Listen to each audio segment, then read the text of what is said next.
মিজানের বহুবচন হচ্ছে মাওয়াজিন। মিজান মানে দাড়িপাল্লা, মিজান মানে কি? বহুবচন কি?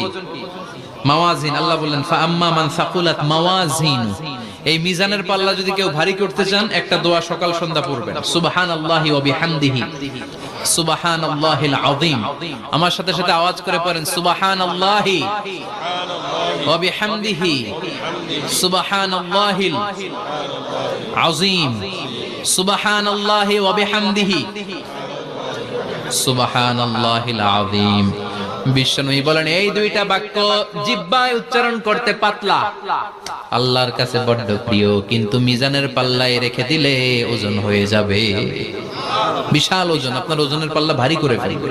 সেদিন আল্লাহ মিজানের পাল্লায় জাররা জাররা হিসাব করবেন। মিজানের শাব্দিক সুন্দর অর্থ হচ্ছে নিক্তি পাল্লা। কি পাল্লা?